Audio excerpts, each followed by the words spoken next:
할렐루야. 오늘 이 시간 하나님의 음성을 들으시길 주님의 이름으로 축원합니다.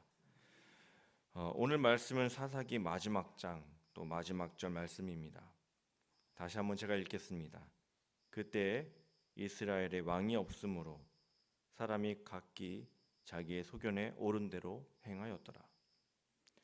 무슨 말일까요? 정말 자기의 소견에 옳은 대로 행하는 것이 왕이 없기 때문일까요? 아니면 하나님이 왕이심에도 불구하고 왕으로 인정하지 않아서 각기 자기의 뜻대로 행한 것일까요? 이스라엘 백성들은 사사기 시대를 거치면서 하나님을 잊어갑니다. 그래서 사사기를 암흑 시대라고 이야기합니다. 그것은 영적인 암흑을 말하는 것입니다. 사사기는 말 그대로 사사들이 나라를 다스린 때를 말합니다. 그 중에 대사사가 6명이고 소사사가 6명입니다. 또한 사사기에는 반복되는 패턴이 있습니다. 타락, 심판, 회개, 구원. 이스라엘 백성이 타락할 때 하나님께서 심판하셨고 이로 인해 하나님을 기억하며 울부짖을 때 하나님께서 구원의 도구로 사용하신 인물들이 바로 대사사들입니다.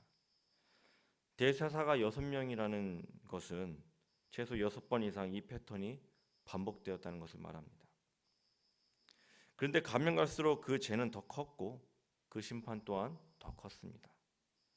결국 감당하지 못하는 수준까지 갑니다. 이 패턴이 반복되면서 이스라엘 백성은 점차 하나님께 회개하는 일조차 하지 않습니다. 다시 말해서 하나님을 거부하고 잊어버리는 상황까지 갔다는 것입니다. 이스라엘을 이집트에서 출애굽시키시고 가나안을 정복하게 하신 하나님, 그 하나님을 잊은 채 또 남겨진 곳을 정복해 나가야 하는 이스라엘 자손들은 오히려 정복해야 할 곳의 문화와 우상을 받아들이게 됩니다. 결국 오늘 말씀처럼 왕이 없는 이스라엘이 되고 만 것입니다. 아니 정확하게 말하면 왕을 거부하고 잊어버린 이스라엘이 된 것입니다. 무엇이 그들을 이렇게 만들었을까요? 그들이 온전한 회개와 하나님과의 관계를 인식하지 못한 것에 있습니다. 사실 그들의 회개는 죄에서 돌이키는 것이 아닌 심판을 통한 애통함에 가까웠습니다. 그들에게 하나님은 그저 심판 때 찾는 분이었습니다. 마치 우상을 섬기듯 자신들의 이익을 위해 하나님을 섬겼던 이스라엘 백성들. 결국 그들은 이후에 선지자 사무엘에게 왕을 달라고 요청합니다. 그리고 그 말을 듣고 사무엘이 하나님께 기도할 때 하나님께서 사무엘에게 이렇게 말씀하십니다. 그들이 너를 버림이 아니요 나를 버려 자기들의 왕이 되지 못하게 함이니라. 백성들이 하는 일은 언제나 똑같다. 내가 그들을 이집트에서 데리고 나올 때부터 오늘날까지 그들은 나를 버렸고 다른 신들을 섬겼다. 그런데 그들은 똑같은 일로 너에게도 하고 있다라고 말씀하셨습니다. 하나님의 마음이 느껴지십니까? 이스라엘 백성들의 모습을 보면서 한때 저는 이해가 되지 않았습니다. 하나님의 인도하심을 그렇게 경험하고도 어떻게 이런 모습일 수 있는 것인가? 하지만 이렇게 어리석다고 여겼던 이스라엘 백성들의 모습에서 저의 모습을 발견하곤 합니다. 나도 많이 다르지 않구나라는 생각을 들 때도 많이 있습니다. 하나님은 이런 어리석고 연약한 저를 위해서 또 우리들을 위해 예수님을 보내주셨습니다. 이처럼 하나님의 왕이심을 잊은 채 사는 우리들, 마치 길 잃은 양 같은 우리들을 위해 예수님께서 오신 것입니다. 하나님을 모르고 죄 가운데 헤매며 살았던 우리들의 죄를 대속하시고 우리를 구원해 주셨습니다. 그리고 친히 우리들의 목자가 되어 주셨습니다. 다시 말해서 우리를 구원하셨다는 것은 하나님 나라의 백성이 되었다는 것입니다. 하나님을 나의 왕으로 고백하는 존재로 회복되었다는 것입니다. 예수님을 믿는 우리들은, 구원받은 우리들은, 거듭난 우리들은 예수님을 믿기 전의 삶과 무엇이 달라졌습니까? 그것은 예전에 내가 중심된 삶에서 예수님을 나의 주라 시인하게 되었다는 것입니다.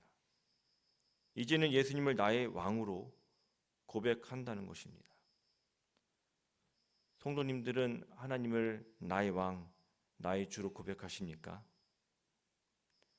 여러분의 아멘이 지식이 아닌 영혼의 고백이길 간절히 바랍니다.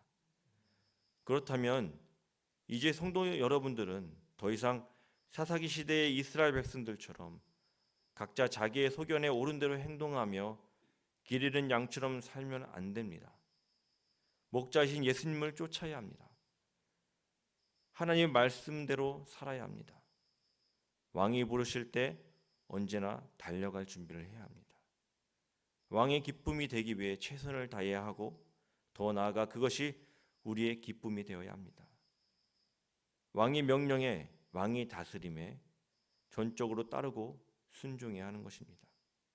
이제는 더 이상 우리가 생각한 대로, 우리의 뜻대로가 아닌 하나님의 생각하신 뜻을 쫓아 살아야 되는 것입니다. 하나님이 우리의 왕이심을 항상 기억하시기 바랍니다. 이것을 잊고 사는 것이 바로 죄입니다. 왕을 왕답게 모시지 못하는 것이 죄인 것입니다. 사사기에 왕이 없었으므로라고 표현한 것은 하나님의 왕이심에도 불구하고 마치 투명한 존재처럼 무시했다는 것입니다.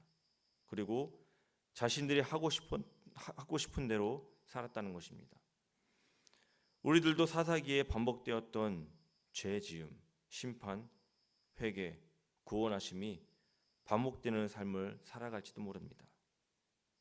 간절히 바라기는 이제는 죄의 반복이 아닌 죄에서 돌이켜서 하나님만 바라보며 하나님 안에 거하시길 바랍니다. 쉬지 말고 기도해야 하는 것처럼 하나님이 우리의 왕이심을 쉬지 말고 고백하시기를 간절히 바랍니다.